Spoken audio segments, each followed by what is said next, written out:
পুরসভার রাস্তা, আর সেই রাস্তায় লোহার গেট বসানো হয়েছে, ফলে রাস্তা বন্ধ হয়ে গেছে। এরকমই অভিযোগ উঠছে ক্ষীরপাইয়ে গুরুত্বপূর্ণ রাস্তা বন্ধ হয়ে গেছে ওই লোহার গেট বসানোয়। দুই ওয়ার্ডের যোগাযোগকারী এই রাস্তা এবং সেই রাস্তার মাঝখানে দেখুন এই লোহার গেট বসানো হয়েছে, যার ফলে বন্ধ হয়ে গেছে এই রাস্তা এবং একটি পরিবারের বিরুদ্ধে গেট বসানোর অভিযোগ। সুকান্ত আমাদের প্রতিনিধির সঙ্গে কথা বলবো। সুকান্ত, এই কারাই গেট বসালো, কোনো ব্যবস্থা নেওয়া যাচ্ছে না? কতটা সমস্যায় পড়ছেন এলাকার মানুষ? ক্ষীরপাই পৌরসভা 1 ও 2 নম্বর ওয়ার্ড সংলগ্ন এই যে রাস্তাটি দুয়ারে সমাধান প্রকল্পে কিন্তু সরকারি সাহায্য পেয়ে ঢালাই রাস্তা তৈরি হয়েছিল এবং তারপর থেকেই ওই এলাকারই 2 নম্বর ওয়ার্ডের বাসিন্দার মঙ্গলরা তারা কিন্তু অভিযোগ জানিয়েছিল যে তাদের ওই রাস্তা বন্ধ করে রাখছে ঘোষ পরিবার। অর্থাৎ ঢালাই রাস্তার উপরে একদম লোহার গেট বস করিয়ে সেই রাস্তা চলাচল বন্ধ করছে ঘোষ পরিবারের সদস্যরা। এই নিয়ে কিন্তু অভিযোগ হয়েছে প্রশাসনিক দপ্তর সহ পৌরসভায়, কিন্তু একাধিকবার জানানোর পরও কিন্তু এই রাস্তা এখনো পর্যন্ত দখলমুক্ত করছে না পুরো প্রশাসন। আর তুমি সঙ্গে থাকো সুকান্ত, যারা এই গেট বসিয়েছে তাদের বক্তব্য একবার শুনবো। আমাদের রাস্তাটা হয়েছে, এটা কিন্তু মিউনিসিপালিটি থেকে হয়নি। আচ্ছা, পাড়ায় যে সমাধানটা সেইটা দিয়েতে রাস্তাটা সরকারি রাস্তাকে আপনি গেট দিয়ে ঘিরে দিতে পারেন? কেন পারবেন? আমার নিজস্ব জায়গা তো। ঢালাই রাস্তাটা কতটা দূরত্ব নিয়েছে ফুড মেপে তো আমি জানি না। গল্পটা হচ্ছে যখন আমাদের এই যে কটা বাড়ি দেখছেন, এটা আমাদেরই বাড়ি, মানে আমাদের ব্যক্তিগত, মানে আমাদের সবার দিলে এখানে কোনো বাইরের কোনো লোক নেই। পৌরসভা থেকে বলে না যে গেট তুলে দিতে হবে? বলছে না? রাস্তার উপরে আপনি কি গেট দিতে পারেন? নিজস্ব জায়গা হলে পারি। কথা বলবো সুকান্তর সঙ্গে। সুকান্ত, সরকারি রাস্তাকে নিজের জমি বলে দাবি করছে এই পরিবার, কি করে? একদমই মিমি, ওই পরিবারের সাফাই যে তাদের রায়ত জায়গা, সেই জায়গা দিয়েই সরকারি ঢালাই রাস্তা তৈরি হয়েছিল এবং যাতে করে ওই রাস্তা অর্থাৎ ওদের পরিবারের মধ্যে কেউ যাতায়াত না করে সেই জন্য কিন্তু তারা গেট দিয়েছে। কিন্তু পরবর্তীকালে আমরা যখন যাই তারা কিন্তু ঘোষ পরিবার দাবি করছে যে মানুষ যাতায়াত করতো, তাদেরকে কোনো বাধা দেওয়া হয়নি। কিন্তু যারা অভিযোগ করছেন তারা বলছে কোনো মানুষকেই অর্থাৎ সাইকেল, মোটরসাইকেল এবং হেঁটেও যাতায়াত করতে দেওয়া হতো না বলে তারা দাবি করছেন। এই নিয়ে কিন্তু 1 নম্বর ওয়ার্ডের কাউন্সিলর তিনি কিন্তু পরিষ্কার জানিয়েছেন যে একাধিকবার এই নিয়ে বোর্ড অফ কাউন্সিলরে বৈঠক হয়েছে, তিনিও জানিয়েছেন যাতে করে এই রাস্তা দখলমুক্ত হয়, কিন্তু সেটা কেন করা হয়নি তার উত্তর কিন্তু তিনি এখনো পর্যন্ত পাননি। আর পৌরসভার চেয়ারম্যানের সাফাই যে খুব দ্রুত তিনি যাতে ওই গেট তুলে দেওয়া হয় সেই ব্যবস্থা নেবে। অনেক ধন্যবাদ সুকান্ত।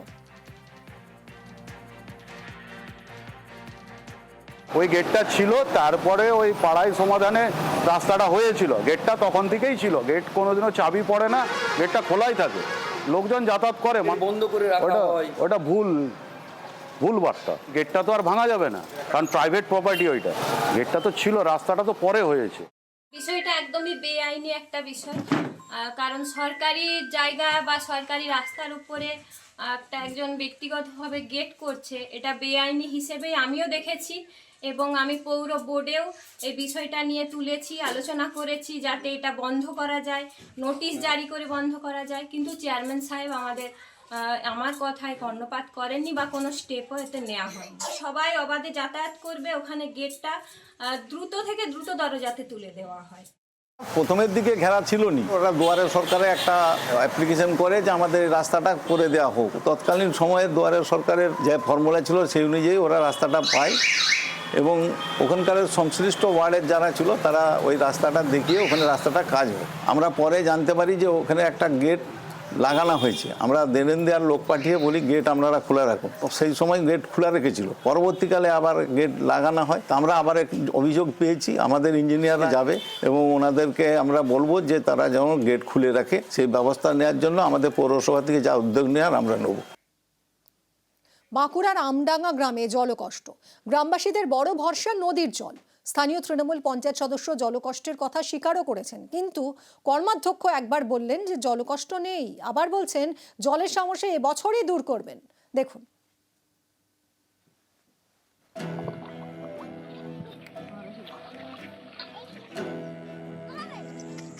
পাহাড় জঙ্গলে ঘেরা বাঁকুড়ার রানীবাঁধের আমডাঙ্গা গ্রাম।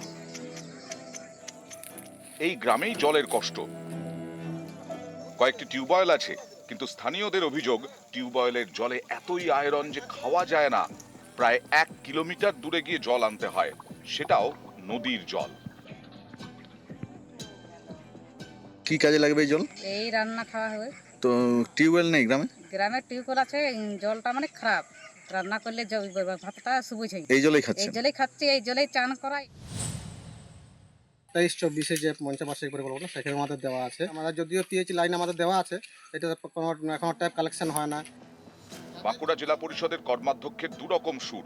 প্রথমে বলে বসলেন কোনো জলকষ্টই নাকি নেই, সব নাকি মিথ্যে। রানীগঞ্জ ব্লকের সমগ্র এলাকায় পর্যাপ্ত পানীয় জলের ব্যবস্থা আমরা করেছি। বিষয়টা সর্বৈব মিথ্যা। ওরা যারা বলছে তারা আসলে ডাল সিদ্ধ করার জন্য চুয়া থেকে জল নিয়ে ডাল সিদ্ধ করে, কিন্তু পানীয় জলের কোথাও সংকট নেই। একবার বললেন মিথ্যে, আরেকবার বললেন এবছরের মধ্যে জলের সমস্যা মিটিয়ে দেবেন। এখানে পাইপলাইনের মধ্য দিয়ে জল পৌঁছে দেওয়া কষ্টসাধ্য ব্যাপার। তাহলে সময় যেহেতু গ্রীষ্মকাল আমরা পেয়ে যাচ্ছি, এবছরের মধ্যে সব সম্পূর্ণ করে দেব। এই বিষয়টা আপনারা প্রত্যেকে দেখেছেন। এরপর জঙ্গলমহলের মানুষ তার যোগ্য জবাব দেবে 26-এ। বাঁকুড়া থেকে প্রিয়ব্রত গোস্বামী, নিউজ 18 বাংলা। আগ্নেয়াস্ত্র দেখিয়ে ধর্ষণের অভিযোগ। নোদাখালীতে আগ্নেয়াস্ত্র দেখিয়ে তরুণীকে ধর্ষণ, অভিযোগ জানালে প্রাণনাশের হুমকি তরুণীর পরিবারকে। নির্যাতিতার অভিযোগে গ্রেফতার অটো চালক। 24শে মার্চ পর্যন্ত পুলিশ হেফাজতে অভিযুক্ত। নোদাখালীর ঘটনা, আগ্নেয়াস্ত্র দেখিয়ে ধর্ষণের অভিযোগ।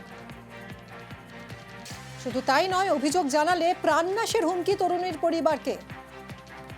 সমীর আমাদের প্রতিনিধি রয়েছেন সঙ্গে, আরো বিশদে জানাবেন। সমীর, ঠিক কি অভিযোগ, কেন গ্রেফতার করা হলো এই অটো চালককে?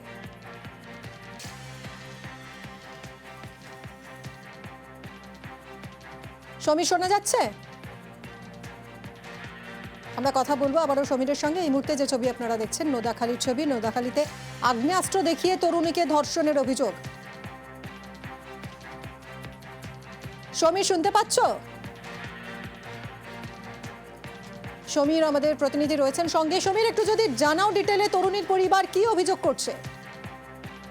দেখো, এই যে দীর্ঘদিন এই যে ধর্ষণ করছে, যে সাতগাছিয়া এলাকায় যে জুড়ে যে এই ঘটনা ঘটছে, এর আগেও এই ছেলেটা বারবার এই যে সাতগাছিয়ার গৃহবধূকে আগ্নেয়াস্ত্র দেখিয়ে ধর্ষণ করার অভিযোগ উঠছে ঘটনায়।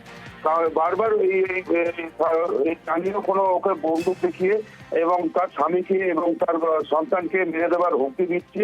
এই ভয় ওই গৃহবধূ কিছু বলতে সাহস পায়নি। তারপরে ঘটনাস্থলে নোদাখালী থানায় এলাকায় কালীতলা আলমপুর গ্রামের পঞ্চায়েতের ঘটনা, এই চণ্ডীপুর এলাকায় ঘটনা, যে এলাকায় তারপর স্বামীকে নিয়ে থানায় গিয়ে অভিযোগ জানিয়েছে যে এই ঘটনা যে আমার সঙ্গে ঘটেছে এবং ফোনে হুমকি দিয়েছে এবং ফোনের যে সব কাগজপত্র দেখিয়ে, এবং তখন নোদাখালী থানায় অভিযোগ করার পরে নোদাখালী থানা নড়ে চড়ে বসছে এবং এখনো পর্যন্ত অভিযুক্ত অ্যারেস্ট হয়নি। যেহেতু অভিযুক্ত এলাকারই ঘনিষ্ঠ, যে রাজনীতি করে সেই রাজনীতির ঘনিষ্ঠ বলে এই জন্য গৃহবধূকে ভয় দেখাও এই এখনো পুলিশ কোনো কিছু করতে পারেনি।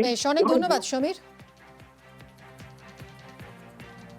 ও আমার উপরে জবরদস্তি করাকালীন মানে আমাকে ছবি তুলতে হবে ওর সাথে, এরকম ভাবে ও এমন ছবি তুলে রেখেছে আমি আরো ব্ল্যাকমেলের শিকার হয়ে যাই ওর কাছে। ও ভাইরাল করেছে, অনেক কাউকে দেখিয়েছে। তখন আমাকে বললো চলো ওর বাবা মার কাছে যাই, যে তুমি অন্যায় স্বীকার করবে, যে যা হবার হয়েছে ওইগুলো করতে বারণ করে দেবে। এই হিসাবেই আমরা বলে আসি। বলে আসার পরে সেই দিনই রাত্রে আমার স্বামীকে ফোন করে নোংরা নোংরা ভাষায় গালাগালি, এই করব ওই করব সেই করব অনেক রকম কথা বলে। নোদাখালী থানাতে অভিযোগ জানাই। অভিযোগ জানাবার পরে নোদাখালী থানা থেকে আমাকে বলেছে ঠিক আছে আপনার এটা নিয়ে আমরা। অভিযুক্ত কি অ্যারেস্ট করেছে? হ্যাঁ, অভিযুক্তকে কালকে অ্যারেস্ট করা হয়েছে।